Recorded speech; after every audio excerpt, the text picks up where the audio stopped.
qisadeena maanta waxay ku saabsan tahay wiil dhalinyaro muslim ah Ciraaq ka soo jeeda oo lagu magacaabo Mustafa Al-Bassam. Hadda Mustafa waxa uu jiraa 29 sano, laakiinse caalamka hacking-ka waxa uu ku biiray ayadoo da'diisu ay tahay 8 sano oo kaliya. 8 sano oo kaliya.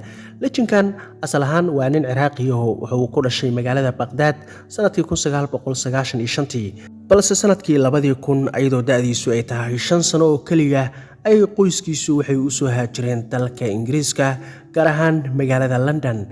Mustafa waxa uu ku soo barbaaray magaalada London, asaga iyo qoyskiisuna waxay heleen dhalashada dalka Ingiriiska. Mustafa wixii kale oo personal information-kiisa la xiriira Google-ka ayaad weydiin kartaa, waadna ogaan kartaa xogo kale oo dheeraad ah oo shakhsiyadiisa ku saabsan. Laakiin anagu maanta kaliya waxaan ka sheekeynaynaa caalamkiisii hacking-ka iyo ismidaamintii uu sameynayay. Gelitaankii Mustafa uu galay caalamka kombiyuutarka iyo caalamka internetka waxay bilaabatay markii da'diisu ay ahayd 7 sano oo kaliya. Aabihiis ayaa waxa uu soo iibsaday laptop, kadibna waxa uu bilaabay Mustafa inuu caalamka gameska galo. Sanadkii 2003 internetku bilowgiisa ayuu ku jiray. Arrinkuna wuxuu ahaa mid kugu abuuraya xiiso, sida inaad iktishaftay oo aad discovery ku samaysay caalam cusub oo kaleeto. Waxa uu bilaabay Mustafa inuu caalamkaasi iska dhex dabaasho. Geemamka ayuu ciyaari jiray, website-yada ayuu geli jiray, aad ayuu u jeclaystay. Waa caalam kale oo wax badan uu ku iktishafayo intuu gudihiisa uu ku jiro. Xilligaasna da'diisu waa 7 sano ilaa 8 sano, laakiin saas oo ay tahay maadaama uu caalamkaasi aad ugu dhex dabaashay, waxa uu bilaabay inuu barto programming-ka. Waxa uu ka fikiray markii ugu horeysay wargeemamkan aan ciyaarayo sidee markii ugu horeysay horta loo sameeyay. Kadibna waxa uu ogaaday in arrinku uu la xiriiro programming. Markaasi ayuu bilaabay in uu galo website-yadaasi oo barto programming-ka. Aad ayuu u jeclaystay arrintaasi. Waxa uuna si tartiib u hormariyay xirfadihiisa la xiriira fieldigaasi. Waxa uu bilaabay inuu barto luqadaha programming-ka ee faraha badan. Waxa uu bilaabay inuu barto barnaamijyada website-yada lagu design gareeyo, gaar ahaan barnaamijka software front page. maxaa yeelay xilligaasi HTML-ka ama hypertext markup language-ka waxa loo yaqaano, ama xitaa barnaamijyadan kale ee website-yada loo isticmaalo sidaan umaysan horumarsaneyn. Hadda waxaas waa laga soo gudbo 2024. si aad website u samaysato uma baahnid inaad programmer tahay, ee kaliya waxaad u baahan tahay inaad domain iibsato. isla markiiba waxaadu way ku fududihiin oo Canva ayaa kugu filan si aad u design gareysato. way isku dhamaatay. haddaba saaxiib aan qisadana ku laabanay, waxa uu isticmaalayay ninkan barnaamijka la yiraahdo Microsoft Front Page. barnaamijkaasi ayuuna awood ugu yeeshay inuu markii ugu horeysayba ku samayso website-kiisii ugu horeeyay. khalaas Mustafa waxa uu noqday mid caalamkaasi dhaxgalay oo ku sixran. laakiin ugu wilaaya xilligaasi Mustafa ma uusan gelin caalamka hacking-ka. waa sax programming-ka waxa uu ka bartay, laakiin weli hacker ma uusan noqonin. Mustafa inuu hacker noqdana waxaa mas'uul ka ahayd ama sabab u noqotay layli ama homework looga soo diray iskuulka, gaar ahaan maadada xisaabta. oo sidee wax u wadaa ifiyow? anaa kaa dhadhicinaya. Mustafa xisaab ayuu ka shaqaynayay, gaar ahaan exercise ama homework looga soo diray iskuulka asagoo gurigiisa jooga. laakiin xilligaasi agtiisa ma aysan oolin wax calculator ah oo wax ku xisaabsado.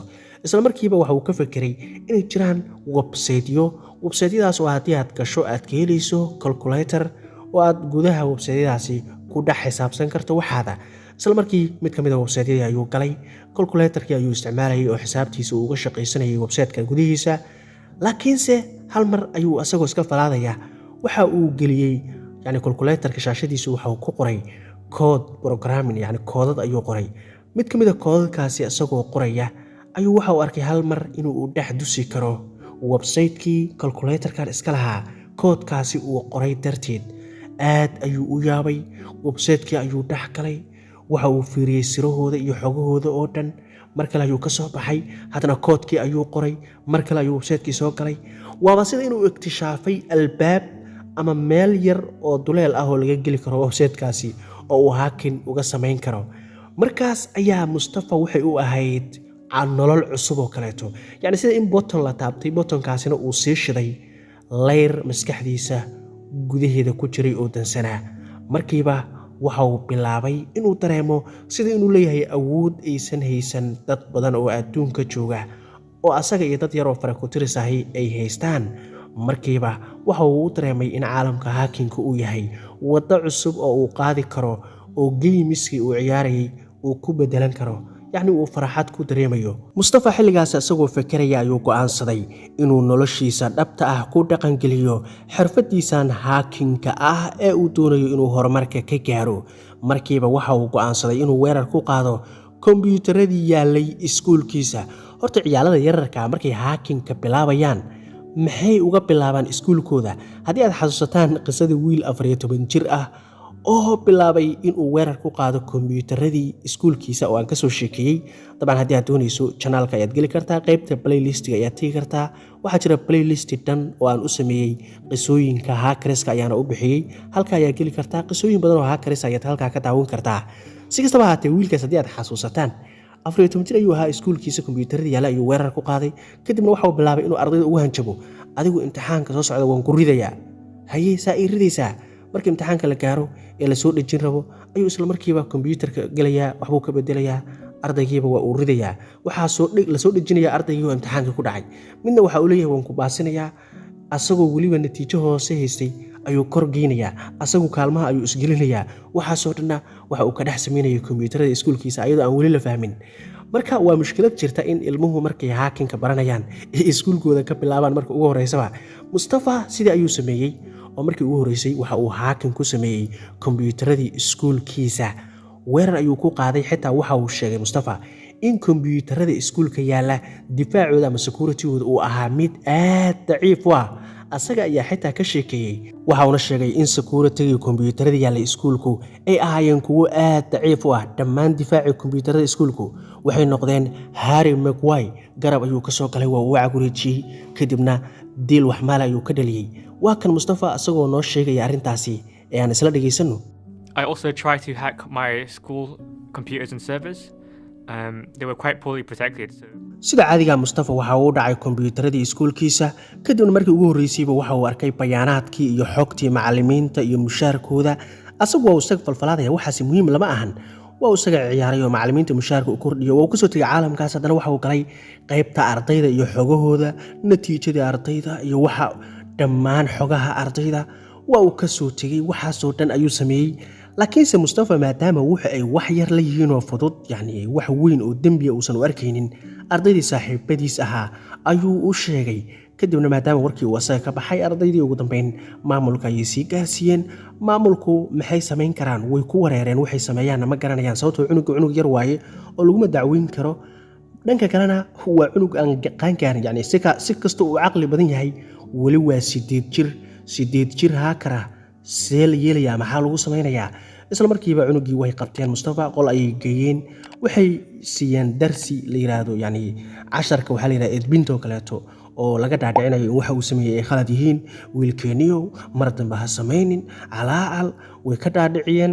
waayahay yiri mar dambe ma samaynayo. aabbihiisa loo yiray, aabbihiisna waa loo sheegay arrinkii. aabbihiina waxa yiri wiilkeyga mar dambe waxa ha samaynin. sidaa ayay sheekada kusoo dhammaatay. sidaa ayaa looga gudbay mowduucaasi. laakiinse ninkii Mustafa ahaa ma uusan dhaafin arrimahaasi. iska badayay waa uu sii horumarinayay. sababtoo ah waxaad ogaataan, haakinku ama caalamka hackersku waa caalam ku dareensiinaya xiiso, sida inuu qofku dareemayo inuu leeyahay awood aysan dad badan lahayn, awood khaariqul caada ah oo wax badan uu ku samayn karo. haddii cunugii uu 8 jir yahayna arrinku maba ku sii jiraba. waxa uu bilaabay inuu gudaha u sii galo caalamka hackerska. waxa uu bilaabay inuu yacni galo website-yada iyo gruubyada iyo qolalka ay ku sheekaystaan. qolalka ay hackerska ku kulmaan ayagoo caalamka daafihiisa kala duwan jooga. mid kasta magac aan magaciisa saxda ahayn ayuu ku isticmaalayaa. laakiin haddana way isku kala soon yihiin, saasoo tahayoo xogahooda dhabta ah bis iska qarinayaan maahane. weerarada iyo waxay samaynayaan iyo ahdaafta iyo way ka wada sheekaysanayaan. tijaabooyinkooda ayay isdhaafsanayaan. xitaa waxay isla dejinayaan ahdaaftooda muhiimka ah ee ay tahay inay weerarka ku qaadaan. mid ayaa waxa uu soo ogaanayaa kambani weyn ama yacni wax sidaasoo kaleeta ah oo leh meel ay ka jilicsan yihiin. kadibna waa uu la wadaagaya asxaabtii. waxa uu leeyahay meeshaas ayay ka jilicsan yihiin, bal hala tijaabiyo. ugu dambeyn haddana wixii natiijo halkan ayay iskula soo laabanayaan. meelaha noocaas ayuu galay Mustafa. waxaadna ogaataan dhammaan haakariskaas isku imaanaya mid kasta ujeedo gaara oo cayiman ayuu caalamka haakinka usoo galay. mid ayaa usoo galay inuu dhaqaale ka sameeyo, mid ayaa usoo galay falaad iyo qosul, mid ayaa usoo galay in kiisas uu difaaco oo uu arkayo in cadaalad darro la sameeyey oo dowladaha wax la xiriira. mid kasta waxa uu usoo galay ujeedo gooni ah. waxaadna ogaataan dhammaantood 99% lacag uma soo galaan, ee waxa laga yaabaa inay yihiin qoysas inay kasoo jeedaan lacag haysta ama nolol wanaagsan ku jira, balse falaad oo keliya ay usoo galayaan. badankood haakin ayay kugu samaynayaan, kadibna adreyskaada ay raadinayaan, kadibna waxay kugu soo dirayaan warqad uu ku qoran yahay keliya emoji qusul ah. shaqadooda oo dhanba waa intaas, waa lagu soo gelayaa, waxa la rabaa lagaa samaynaya, kadibna waa lagugu qoslayaa. intaa ayay ka rabaan oo raaxo iyo farxad ay ku dareemayaan. haddaba saaxiibayaal, Mustafa caalamkaas ayuu ku dhex jiray, da'duna way ku socotay ilaa uu gaaray 13 sano. markii uu gaaray 13 sano ayuuna ku biiray kooxda loo yaqaano Anonymous. mar ayaan damcayna muuqaal ka sameeyo, laakiin haddana waxaan islahaa amaysan sidaa u xiiseynaynin. haddii aad jeceshiin inaan kasoo sameeyo muuqaal, qaybta hoose ayaad iigu sheegi kartaan. muuqaal faahfaahsan oo dheer ayaan kasoo sameynayaa. Anonymous ayuu ku biiray, laakiin sidee ayay u shaqeeyaan kooxdaani sida caadiga ma lahan center ama meel ay iskugu imaadaan, balse waa haakaris ay mideeyeen fikrad ama wax uun la xiriira xorriyad ama wax la mid ah. dowladaha ay badanaa weerar ku qaadaan ama shirkadaha waaweyn ee fulinta leh ee dowladaha xiriirka tooska ah la leh marka uu dhaco kiis la xiriira, tusaale ahaan xorriyadda caalamka, kiis la xiriira qof in cadaalad darro lagu sameeyey, in dowlad ay khalad gashay, markaa ayay weerar ka qaadaan. waxaana ugu dambeeyey in ay Israel kombiyuutarada weerar ku qaadeen wixii ka dambeeyey 7 Oktoobar, oo ay ayagoo dhahaya Falastiiniyiinta ayaa la gumaadaya, cadaalad darro ayaa dhacaysa. mar walbana sidaa ayay sameeyaan, mana lahan center ay isugu imaadaan, ma jiro hogaamiye oo tawjiihaadka iyo meelaha la weerarayo siiya, laakiin waaba dad isku fakera oo waxa ay ka wada hadlaan oo keliya in meel uun weerar lagu qaado, kadib markii ay meeshaasi khalad gasho ayagu iskama soo kaa weerarayaan adigoon khalad gelin. waxaa laga yaabaa in ay dhahdo ifiyow, haddii Anonymous aysan lahayn hogaamiye sidee u wada shaqeeyaan. inkastoo aadan sidaan degdeg ku fahmi karin oo ay u baahan tahay in muuqaal laga sameeyo, laakiin haddana fikrad yar ayaan kaa siinayaa. ayaga ayaa waxay ku leeyihiin anaga waxaana mideeyaa fikradda iyo cadaaladda. oo sidee? tusaale ahaan shirkad ama dowlad ayaa waxay samaynaysaa wax ka hor imaaday xorriyatul qowlka ama bini'aadanimada ama insaaniyadda wax la mid ah. markii ay waxaasi samayso shirkadaasi ama dowladdaasi ay samayso, ayay waxay bilaabayaan qaar ka mid ah haakariska isku tixgelinaya inay yihiin kuwo ka tirsan Anonymous. Anonymous ma ahan meel la iska diiwaan gelinayo, ee adiga ayaa iska dhigaya inaad Anonymous ka tirsan tahay. waad isku diiwaan gelinaysaa maskaxdaada, maadaama waxa ay ka shaqaynayaan ay yihiin wax wanaagsan. markaas ayaa haakariska Anonymouska ka tirsan waxay bilaabayaan inay weerar ku qaadaan meeshaasi. markay weerar qaadaan, kuwa kale way sugayaan marka, maadaama ay aad u badan yihiin caalamka daafihiisana ay kala joogaan. waxay arkayaan weerarka la qaaday, kadib ayay fikradooda ka dhiibanayaan. waxay leeyihiin waaw, way ku saxnaayeen inay weerarkan qaadaan ama way ku khaldanaayeen. haddii ay ku saxnaayeen weerarkaasi, waxay ka dhigan tahay meeshaasi waxay la kulmayaan weeraro aad u kala duwan oo caalamka daafihiisa ka imaanaya. haakar kasta keligiis ayaa duulaan qaadaya, halkaas meel ayaa la weeraraya. marka haddii dad aad u kala duwan kusoo weeraraan, haddii mid uu heli waayo meeshaad daciifka ka tahay, mid kale heli waayo, 10 ay heli waayaan, 15, 20, ugu dambeyn mid ayaa meel lagaa soo gala helaya, kadib waa uu la wadaagayaa dhammaantood. kadib adiga dhanba waxaad noqonaysaa meel wixii la rabo laga samaysto. si kastaba haatee, saasay Anonymous u shaqeeyaan.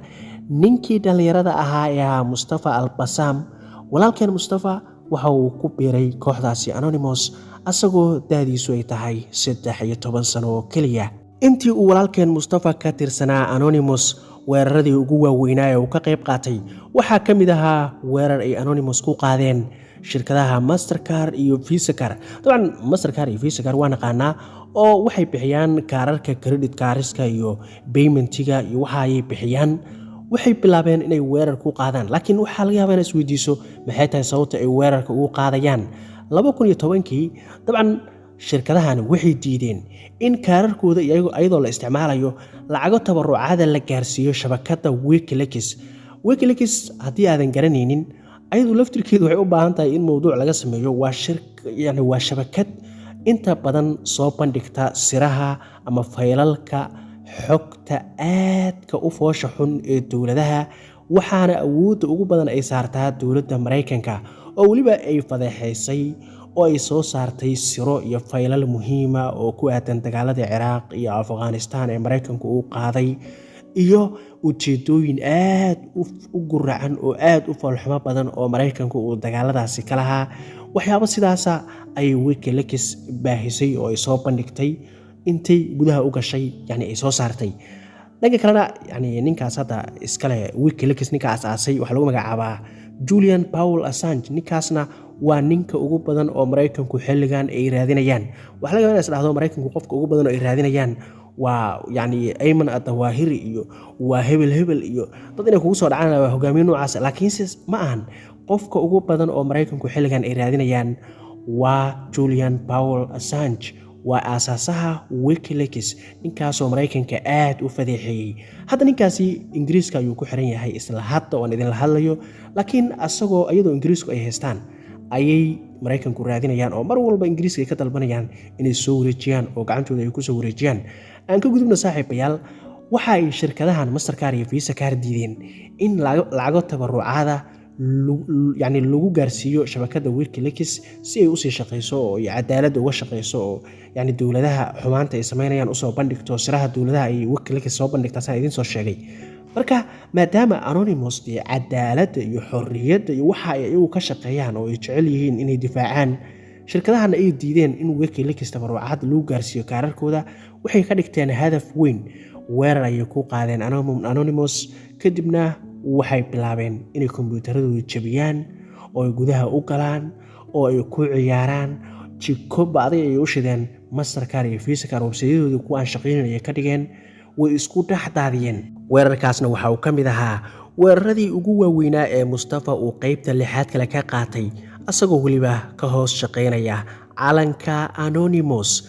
balse saaxiibayaal, maadaama hackerska Anonymous hoos tegaya badankooda ay yihiin kuwo cadaalad iyo xorriyad iyo mabaadi iyo waxyaabo aasaasi waaweyn ka hadla, waxaa jira kuwo da'yar oo aan waxaas doonaynin, yani hadafkay usoo galeen Anonymous ba uu yahay raaxo iyo baashaal iyo qusul. marka kuwaasi way ku caajisayaan arrinka la xiriira dowlado iyo ahdaaf waaweyn oo yani mabaadi wax loo beegsanayo, waxa way ku caajisayaan. waxay doonayaan waxay isaga qoslaan oo iskaga raaxaystaan oo iskaga baashaalaan.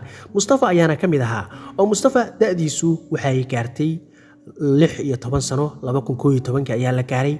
Anonymous ayuu ka tirsan yahay, waa uu ku daalay. kadibna maadaama ay Anonymous intii uu ka tirsanaa isbarteen hackers kale, asaga iyo 5 kale oo saaxiibadii la shaqeynayay ah oo dhammaantood xitaa aan isgaranaynin oo yani magacyo badan ay ku isticmaalaan. hackerska way ogtihiin, dhowr jeer ayaan kaga soo sheekeeyey.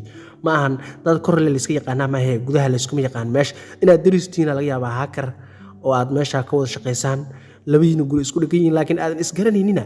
si kastaba ha ahaatee, asaga iyo 5 kale ayaa waxay dhaheen waanba ku caajisnayba Anonymous iyo ahdaaf waaweyn iyo maxaa waaye cadaalad iyo xorriyad, maxaa waxaana geli dhalinyaro leenahay inaan iska raaxaysanaa rabnahay, waa inaan aasaasnaa group.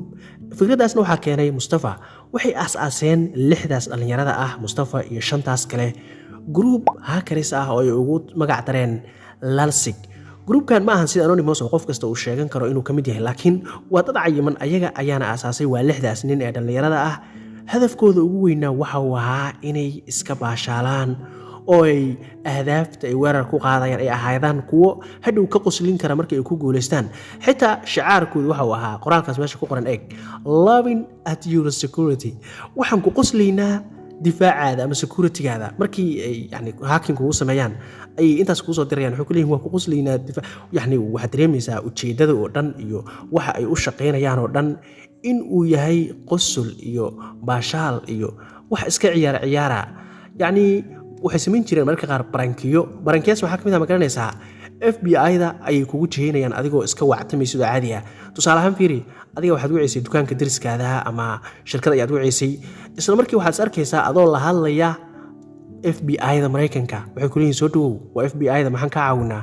يعني ka waran maxaa dareemay markaasoo kaleeto wicitaankaada ay leexinayaan waana wax dhab ah oo FBI-da runta ahayd ay kugu xirayaan dabcan marka hore taleefankaada waa inay hacking ku sameeyaan kadibna koolkaada ay leexinayaan FBI-da ay kugu xirayaan xitaa FBI-du way la yaabeen sababtoo ah ka waran hadda adigu haddaad dukaanka dariskaada wacdo ee aad ku dhahdo cunug yar ayaan kuu soo dirayaa kiilo sonkor igu soo dhiib ee aad ogaato waxa aad la hadlayso inay yihiinba FBI-da yacni FBI-du xitaa way wareeriyaan xilligaasi waxyaabay samayn jireen waxaa ka mid ah in ay yacni websaytyada la wareegaan websayt weyn ama wargeys ayay la wareegayaan kadibna wargeyskaas ayay waxay ku baahinayaan xog aad u la yaab badan maadaama malaayiin qof ay wargeyska ku xiran yihiin mararka ka mid ah wargeys weyn ayay la wareegeen waxayna ku baahiyeen in labada raabar ee Tupac Shakur iyo Biggie oo ah laba qof oo la ogyahay inay cadow isku ahaayeen inta badan yani qofkii ka warhaya ay waxay ku baahiyeen in ay hadda nool yihiin ay saaxiibeen kadibna ay tageen New Zealand halkaana ay isku qarinayaan waa xilli labadooduba la ogyahay inay geeriyoodeen mararka ka mid ah waxay la wareegeen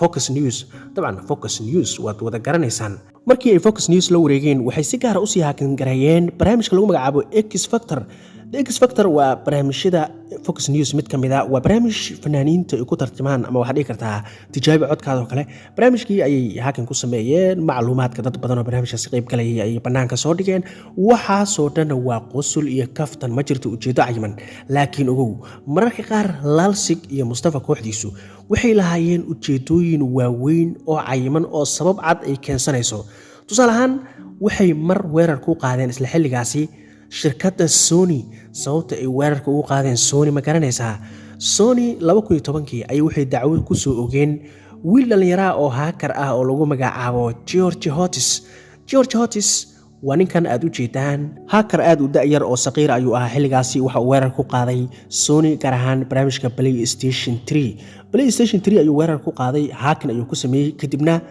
waxa uu soo bandhigay qaab PlayStation si free ah loogu ciyaari karo Sony PlayStation lacag ka soo jirtay oo waxa uu dhammaan dadka si linkiyo dad badan ayaa galay oo iska ciyaari jiray oo iska baashaali jiray ilaa gadaal laga hagaajiyay maalmo badan kadib Sony ay dib u hagaajiyeen oo ay xireen oo ay lacag dib uga soo dhigeen marka lacag aad u fara badan ayuu ka qasaariyay oo George Hotis yani magacan hadda aad u jeedid oo kaleeto oo Geo Hot aad u jeedid waa magaciisa oo la soo gaabiyay waa George Hotis xitaa haddii aan hadda weydiino Google-ka George Hotis waa nin dhalinyaro ah oo xilligaas hacker ayuu ahaa laakiin hadda waa uu weynaado entrepreneur oo noqday hadda Google-ka ayaan weydiinaynaa waa American hacker and entrepreneur yani qisadiisu xitaa waa mid la yaab leh oo ninkan asaga ayaa u baahan in hal muuqaal looga hadlo caalamka hackersku waa caalam cajiib oo nin kasta tijaabooyinkiisa goonida ah uu leeyahay si kastaba ha ahaatee markii ay Sony ninkaasi dacwada ka gudbisay lagu magacaabo George Hotis ayaa hackers badan waxay Sony ka dhigteen yani wax mashruuc ay tahay in weerar lagu qaado waxa ka mid ah dadkii weerarka ku qaaday Lalsig ayaga ayaana ku guuleystay weerarkoodii in ka badan 7 jeer ayay kombiyuutarada yani Sony u dhaceen wax badan ayayna ka haleeyeen lacag badan ayay ka khasaariyeen wayna iskaga qoslayeen oo waa ay soo bandhigayeen wayna fadeexeynayeen ayagoo sheegaya in kombiyuutaradu ay yihiin kuwa daciif ah kaliya waxay leeyihiin loving at your security. And during the summer of 2011 I think they were hacked 23 times and seven of them was us and then there was this other guy who hacked them like 6 times so it was kind of like a competition to see who could hack them the most. haddaba saaxiibayaal weerarkaas ay Lalsig ku qaadeen Sony ayaa waxa uu noqonayaa bilowga mushkiladda Lalsig maxaan ula jeedaa markii ay weerarkaas ku qaadeen Sony oo waliba ay baahiyeen ayaa Lalsig waxay noqotay koox aana website iyo warbaahin badan ayaa ka hadashay isla markaas ay Twitter account ka samaysteen oo Lalsig ay ku qoreen dad badan ayaa soo follow gareeyay 100,000 gaaraya aan ayay noqdeen xitaa Anonymous ayaa u aragtay yani dhalinyaradii Anonymous ka hoos shaqeynaysa ayaa waxay u arkeen in Lalsig ay tahay koox kale oo ayaduna ay tahay mashruuc in la caawiyo yani ay wanaagsan tahay in la caawiyo kadib maxaa dhacay ma garanaysaan hackerski kale yani Lalsig waan ognahay waa 6 qof oo kaliya hackerski kale ayaa waxay bilaabayaan inay raadiyaan gaabiska xukuumadaha ama shirkadaha waaweyn gaabiska يعني جاب maxaan ku tilmaamaa san idin fahamsiyo gap waa meel yar banaan ama waxa tiraahdaa waxa la yiraahdaa security vulnerability la yiraahdaa af carabi waxa lagu yiraahdaa thaqra la yiraahdaa duleel meel yani waa si hada idin fahamsiyo hadii website dhisto ama shirkad weyn oo kale aad asaasto ama aad wax uun adigu system aad ku dhisan yahay systemkaasi waxa uu leeyahay weakness, meel ama boontiyo uu daciif ka yahay. waxaas aad dhistay meel walba kama adkaan karo, meel waxaa jiraysa lagaa soo geli karo. marka hackerska ka madax bannaan lalsig ayaa waxay raadinayaan meel ay ka duleelaan shirkaduhu ama laga geli karo, kadibna waxay meeshaasi la soo wadaagayaan lalsig oo uu hogaamiye u yahay walaalkeen Mustafa. kadibna lalsig waxay bilaabayaan inay weerar ku qaadaan shirkadahaasi ayagoo boontigaasi loo soo sahmiyey ka weeraraya. arrintaas ayaana sababtay in lalsig ay caan noqdaan. kadibna maadaama lalsig markii hore ay ku bilaabatay raaxo iyo baashaal iyo qosol ay ku bilaabatay, oo markii horeba Anonymous sababtay uga soo hareen ay ahayd inaysan doonaynin ahdaaf waaweyn sida xukuumado iyo shirkado waaweyn, hadda maadaama ay caan noqdeen waxay u bareereen inay ahdaaf waaweyn beegsadaan. waxayna dhaheen waxaan weerar ku qaadaynaa FBI-da iyo CIA-da. maxaa dhici doona markay go'aankan qaateen kadib? markii ugu horreysayba kooxda lalsig waa Mustafa iyo saaxiibadiisa waxay bilaabeen inay weerar ku qaadeen shirkadda lagu magacaabo HB Gary. shirkadani waa shirkad ka shaqeyda cyber security-ga, shaqadeeduna waaba cyber security, waxayna FBI-da ka caawisaa security-ga. oo shirkaddan iyo FBI-du way isku tiirsan yihiin oo waa ay wada shaqeeyaan. haddaba shirkaddan sababtay u weerarayaan ma garanaysaan?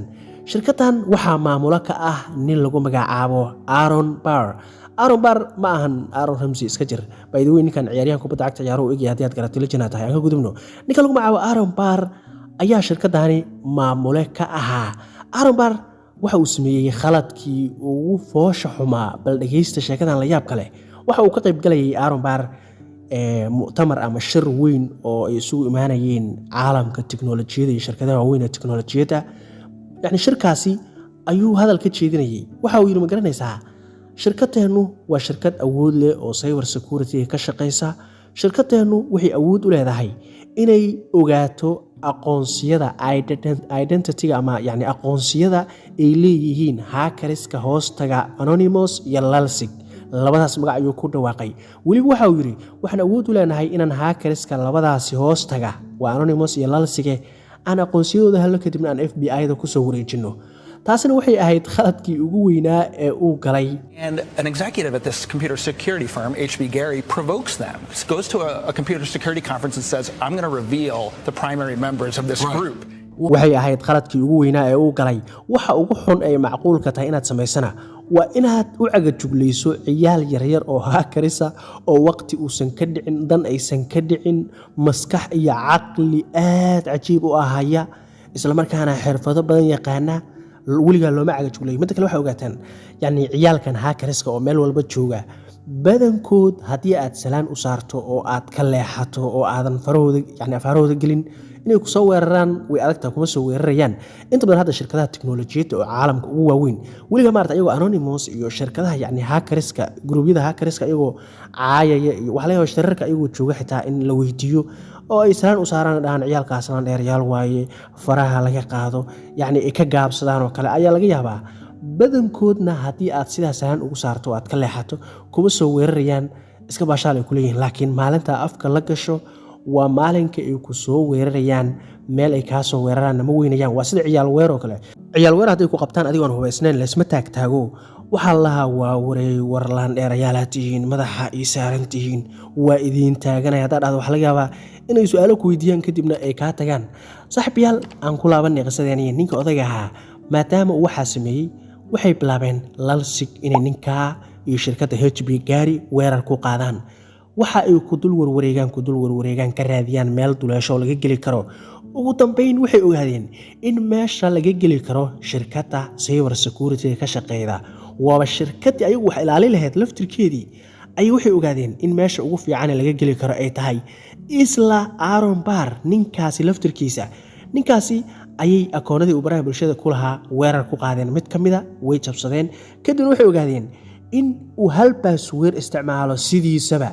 doqonnimadiisa Twitter meel kasta waxa uu ku isticmaalaa hal password. xitaa akoonkiisa Apple ayay u galeen, kadibna wixii ku jiray oo dhan ayay tirtireen. waxay ogaadeen in shirkadda HB Gary laftirkeeda uu ugu shaqeeyaba isla passwordkiisa. kadibna shirkaddii ayay meesha ka soo galeen. shirkaddii ayay waxay u shideen jiko ba'day ma la dhihi jiray faylal 700,000 oo fayl ku dhawaad 70,000 oo fayl 70,000 oo fayl oo shirkadaasi ay lahayd oo sir ah oo shirkadaasi ay u shaqeyso iyo sida ay yacni ula dagaalanto hackeriska iyo meelaha ay iska difaacdo iyo sida ay u foojigan tahay iyo waxyaaba la xiriira ayay bannaanka soo dhigeen weliba waa ay baahiyeen arrinkaasina fadeexad weyn ayuu ku noqday FBI-da maadaama shirkadii isla FBI-da ilaalinaysay laftirkeediiba sidaan loo galay ninkii odaga ahaa ee Aaron Barr ahaa markii fadeexadan ay ku dhacday oo xitaa asaga si gaar ay u fadeexayeen waxa uu go'aansaday inuu iska casilo mas'uuliyaddii uu shirkadani ka hayay maadaama madaxa uu ahaa shirkadan waa uu iska casilay iska badaaye shirkadda kaliya maahane gurigii uu deganaa waxa uu ku qasbanaaday inuu ka guuro maxaa yeelay kooxdan lalsig ayaa waxay heleen adreeska gurigiisa kadibna waxay u soo dirayaan warqado hanjabaad iyo qosol iskugu jira warqad weyn ayaa loo soo dirayaa oo adreeska gurigiisa loo soo dhigayaa warqad ayuu furayaa kaliya warqad waxaa ku qoran emoji qosol ah bas wax kale kuma qorra loving at your security way kaliya iskaga qoslayaan maanta oo dhan warqado ayaa soo gaaraya kadibna adreeskii ayuu iskaga guuray oo guri kale ayuu raadsaday haddaba markii lalsig ay intaasi sameeyeen ayaa indhihiyoo dhan xaggooda u soo jeesteen dadkiioo dhan ayagay ka hadlayaan xitaa madaxweynihii Mareykanka Barack Obama ayaa waxa uu yiri waa in la soo qabtaa wax uu markaasi ugu yeeray cyber criminals ama yacni dambiilayaasha cyber security-ga waa in la soo qabto dadkii oo dhan way fahmayeen xilgaasi waxa uu ka afgobaadsanayo aan dhahnay ama uu yacni waxa uu ka gaabsanayo inay yihiin lalsig wax kale maahan inuu magacooda sheego ayuu diidayay laakiin dadkii oo dhan ayaa waxay dhaheen madaxweynihii Mareykanka Barack Obama ayaa waxa uu ka hadlay kooxda lalsig waliba waa uu u goodiyay markaasi arrintu ayaga xaggooda farxad ayay ka ahayd marka loo eego lalsig sababtoo ah waxaad ogaataan ciyaalka yararka ah badanaa waxaa ku jirta ruux madax adeega oo markii yacni wax laga hadlo kaleeto inay u dareemaan sida inba ayaga la fahaniyey oo kaleeto marka waxay bilaabeen in ay sii xoojiyaan weeraradooda markaas ayayna weerar ku qaadeen shabakad kale oo lagu magacaabo Infragrad shirkadaasi ayaduna waa shabakad kale oo Mareykanka hoos tagta oo xukuumadda Mareykanka ka caawisa cyber security gaar ahaan FBI-da iyo CIA-da way u dhaceen kadibna waa ay qarribeen wixii meeshaas yaalay oo dhan markii gudaha ugu dhaceen oo yani website-yadoodii ay waxay ku soo qoreen warar ay iyagu xaggooda yani warar ayaga ka socdo oo ayagu isku ammaanayaan waxay bilaabeen inay email-adooda gudaha u galaan macluumaadkoodii ay soo bandhigaan xitaa YouTube-ka ay video soo dhigeen ay ku muujinayaan sida ay ugu dhaceen iyo ayagoo gudaha ku jira iyo yani sida kombiyuutaradu ay u maamulayaan oo ay u kala firdhinayaan daatadoo dhan waxaasoo dhan ayay ku sameeyeen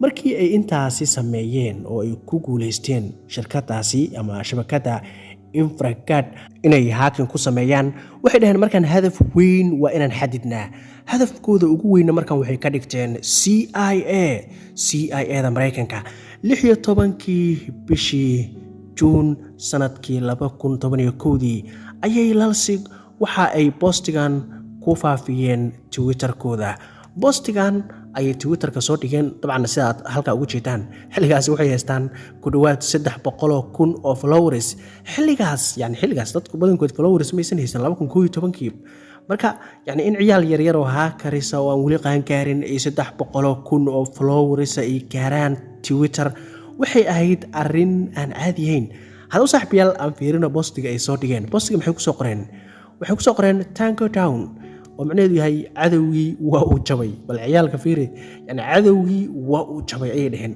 waxayna soo qoreen CIA.gov oo ah website-ka rasmiga ahaa ee CIA-da qaybta ugu dambeysa ee postigan waxay ku soo qoreen for the lulz yani qosol darteed ereyga lol ama lal oo kale haddii lagu soo qoro textiga waad fahmaysaan oo qosolaa loola jeedaa inkastoo lalsig magacooda yahay laakiin maxay ula jeedaan qosolay ula jeedaan soo maahan waxay dhaheen for the lulz yani waxaan sidaas ugu jabinay cadowgaasi si aan ugu qosolno oo kaliya ujeedo kale kama lahan ayaga yani hanti iyo dhaqaale inay ka sameeyaan ma doonayaan kaliya inay ku qoslaan ay doonayaan sida cadigana waa website-kii CIA-du xilligaasi muusan shaqaynaynin oo website-ka waa ay jabsadeen oo gudaha ayay u galeen muddo ayuuna ahaa website-ka CIA mid aan shaqaynaynin ilaa ugu dambeyn gadaal ay kasoo habeeyeen oo ay dib u soo saxeen.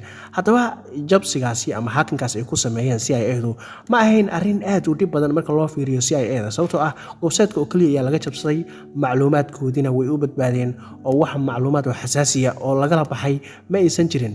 Laakiin ceeb ayay arrintaasi ku ahayd ayaga marka loo eego CIA sababtoo ah in ayagoo CIA ah oo oo xilligaasi loo arkayay inay yihiin sirdoonka adduunka ugu awoodda badan in ciyaal yaryar ay u dhacaan website-koodii arrin ceeba ayay ku ahayd. Laakiin saaxiibayaal, waxaas oo ismiidaamina oo ay soo sameeyeen saaxiibadeen Mustafa iyo raggii saaxiibadiisa ahaa ugu dambeyn sheekadoodu waa ay soo gabagaboobi doontaa. Maxaa yeelay ugu dambeyn dhammaadka ayay soo gaareenoo qaar ka mid a xubnaha kooxdii Lalsig ee 6 qof ahayd ayaa la soo qabtay maadaama ay is-ilaalin jireen, ayaga laftirkoodu aysan isgaranayn, magacyo been ay ku isticmaalaan. Maxay tahay sidee ku dhacday in la soo qabto? Jawaabtu waa mid aad u la yaab badan oo aan filayo in aadan marna filanaynina. Waxaa dhacday in mid ka mid a 6dooda uu noqdo jaajuus la shaqeeya FBI-da. ninkan magaca uu ku isticmaali jiray waxaa lagu magacaabaa Sabo, laakiinse magaciisa runta waa Hector Monsigor. Hector Monsigor wuxuu ahaa 6dan ninka ugu weyn ayuu ahaa oo xilligaas waxa uu jiray 28 sano. Ka warama, ayagu waa kuwa aad u yaryar oo xitaa aan qaan gaarin, laakiin asagu 28 sano ayuu jiray. Dhanka kalena Hector wuxuu ahaa ninka kaliya ee Amerikaana oo Mareykanka u dhashay oo ka mid ah 6dan, inta kale wadamo kale ay ka soo jeedaan. Kaligiis ayaa Mareykanka u dhashay, sidoo kale wuxuu ku noolaa magaalada New York. Hector waxa uu ku soo dhex barbaaray qoys sabool ah, xitaa hooyo la'aan ayuu soo koray oo hooyadiis way geeriyootay, ayeeyadiis ayaa soo korisay. Dhanka kalena aabahiis ma uusan awoodin inuu bixiyo xitaa biilka cunugiisa. Xaaladaas aad ku liidata ayuu ku jiray, asagoo dhalinyaraha ayuuna soo galay caalamka hacking-ka. Ujeedada uu u soo galayna wax kale ma ahayn, kaliya waxay ahayd inuu dhaqaale ka sameeyo. Markii ugu horeysayba waxa uu bilaabay credit cards iyo shirkadaha waxyaabaha inuu weerar ku qaado si uu lacag uga sameeyo, laakiin arrinkii waa ku guuleystay oo wax waa uu ka helay, waa uu ku sii socday ilaa Anonymous uu ku biiray. Anonymous markuu ku biirana halkaa waxay iska barteen Mustafa iyo 4tan kale. Asaga iyo Mustafa iyo 4tii kale ayaana Lalsig sameysay ayaan soo sheegay. Weeraro aad u badan ayay soo qaadeen oo waan ka soo sheekeeyay ilaa ugu dambeyn laga soo gaaray shabakadii ugu dambeysay ee Infrared ee ay weerarka ku qaadeen. Markii shabakadaas ay weerarka ku qaadeen, maadaama Mareykanka ay shabakadaasi leeyihiin, waxay bilaabeen inay dambi baaris sameeyaan, weliba si aad u faahfaahsan oo aad u tifaftiran, qaab aan la garanaynin oo ilaa iyo hadda Mareykanku aysan baahin oo FBI-du aysan sheegin qaabka ay ku soo qabteen.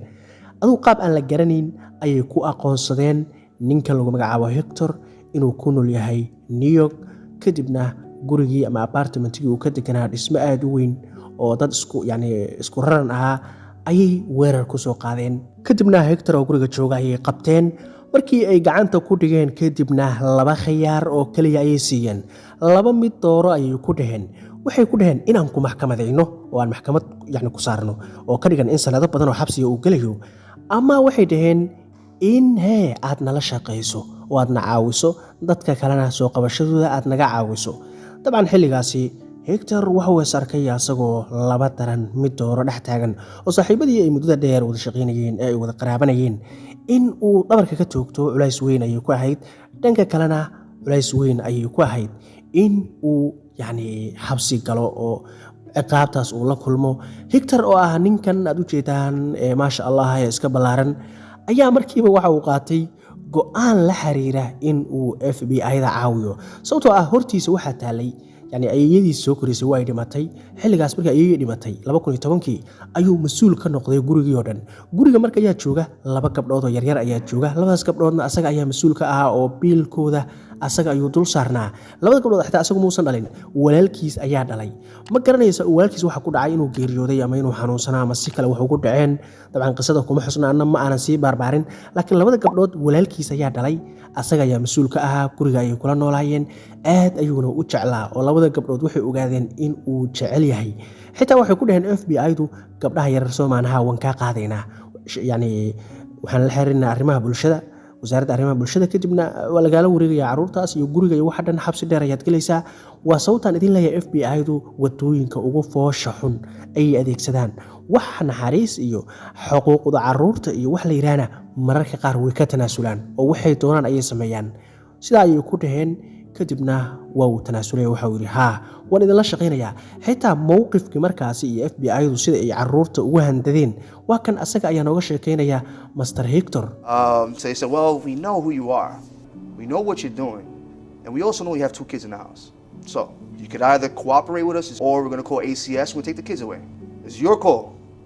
So it's clear as day they had an understanding that my weakness was the kids. haddaba Hector waxa uu xal u arkay inuu FBI-da la shaqeeyo asagoo dantiisa ilaashanaya. shaqada ay FBI-du u dirsadeen wax kale maahan. waxay ku dhaheen kaliya saaxiibada la sheekayso, howlgallada la sameey, weerarada la qaad, anaguna kombiyuutarkaada ayaan la soconaynaa. kombiyuutarka Hector ayay FBI-du waxay ku xirteen qalab wax jaajuusa ama qalab wax duuba. kadibna sidaa ayay ula socdeen fariimaha dhexmaraya asaga iyo saaxiibadiisa kale ee 5 ah. xitaa ka waramaadaan idin dhaho weerarkii ay CIA-da ku qaadayeen Lalsig ee website-ka CIA-da ay ugu dhacayeen.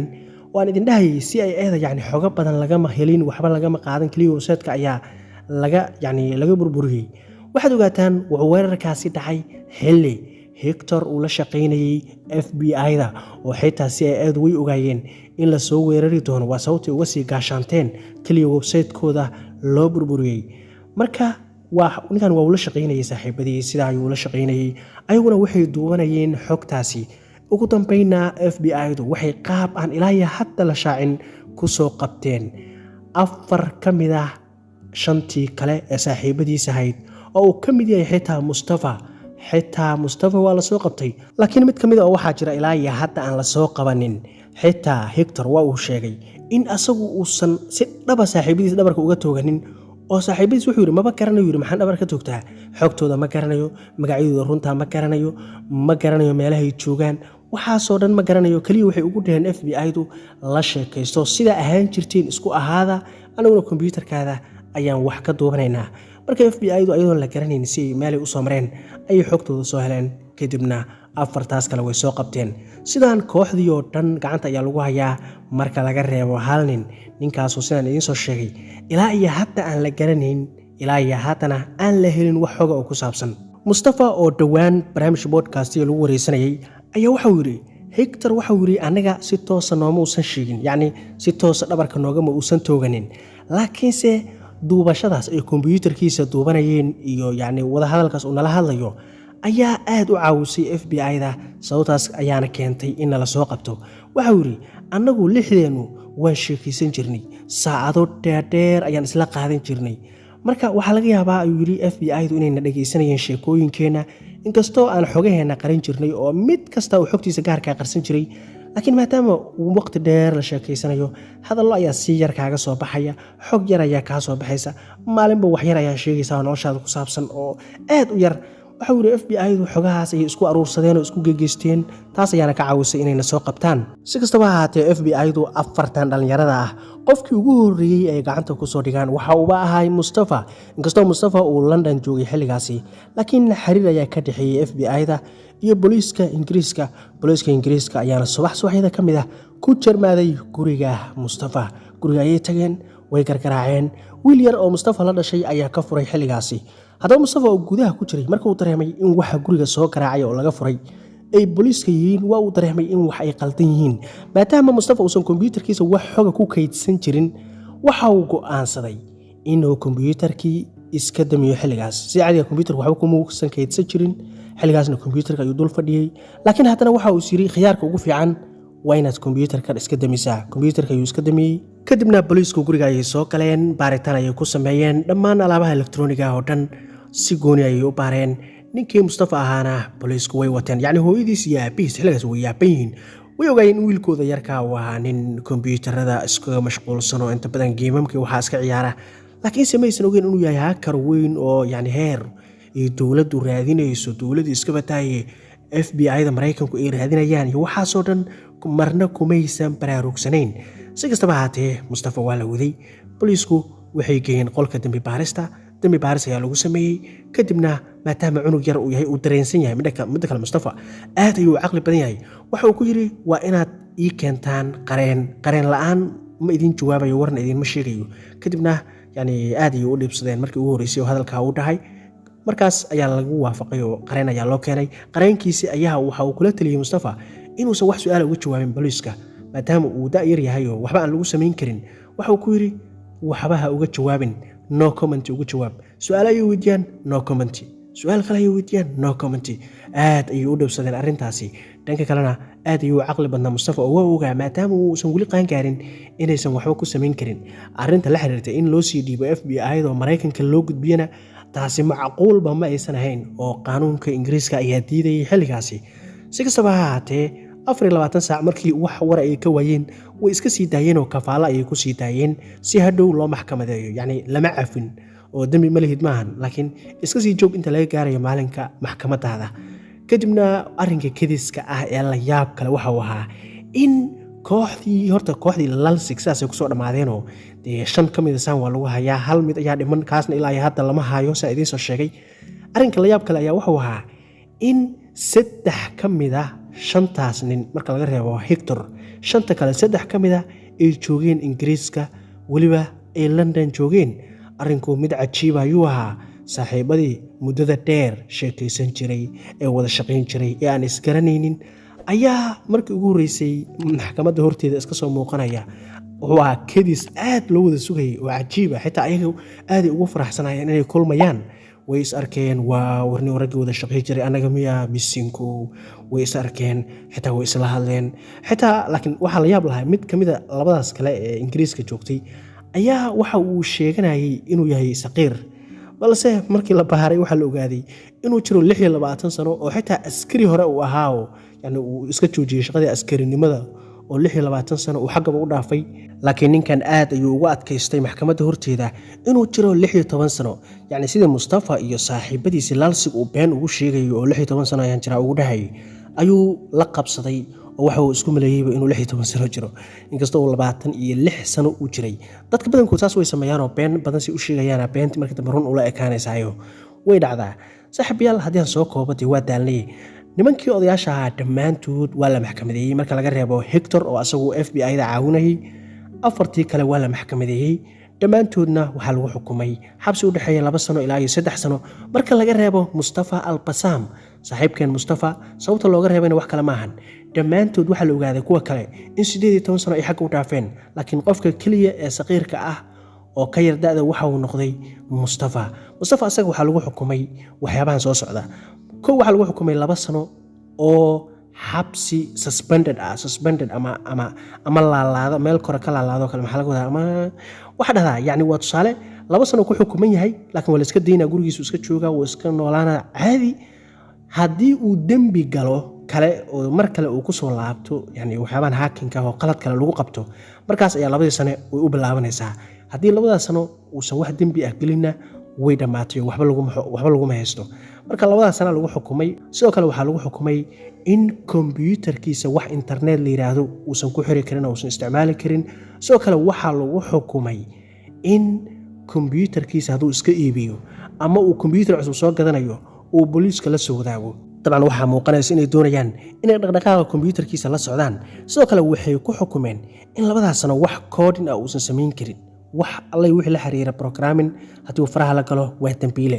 waxay kaloo ku xukumeen in computerkiisa historygiisa uusan yani history activity uusan waxba ka dileedi karin wax allay wuxuu saameeyay oo yani uu sameeyay si loo arko waxyaabaha ayaa lagu xukumay Mustafa hadda waxaasoo dhan way soo dhamaadeen Mustafana hadda waa uu iska soo xiray page-kaasi hacking-ka ah kadibna waxa uu noqday nin iska shaqaysta oo caalamka kale ee teknolojiyada ayuu galay haddana haddii aad Google-ka weydiiso waxaad arkaysaa inuu yahay nin researcher and hacker ah yani wuu iska xiray shaqada hackernimada laakiin hadda waa nin researcher ah caalamka teknolojiyada ayuu ku mashquulsan yahay hadda waa nin hantiila alxamdulillaah dhanka kalena blockchain-ka ayuu aad ugu mashquulsan yahay waxaan dhigi karnaa Mustafa wax ayuu ka bartay qaladaadkiisii hore haddana waa nin shaatigiisu uu cad yahay oo sharaf leh oo bulshada dhexdeeda la garanayo lana ixtiraamo qisadiisu halkaa ayay ku eg tahay ha iloobin inaad muuqaalka like saartaan sidoo kale channelka subscribe saar sababtoo waad ogtahay dhawaan inaan doonayno inaan gaarno 200,000 oo subscribers adiga ayaa naga caawin kara fadlan subscribe oo adin waxba aan ka dhibaynin taabo kadibna iskaga gudub saaxiibayaal oo wiilkeen iyo fiyaha uu damaynaya kaga tagaya tan iyo kulanti dambe وكن إن توالت إليك الهموم مليا بذكراه مستبهجا وكن إن توالت إليك الهموم مليا بذكراه مستبهجا وكن إن توالت إليك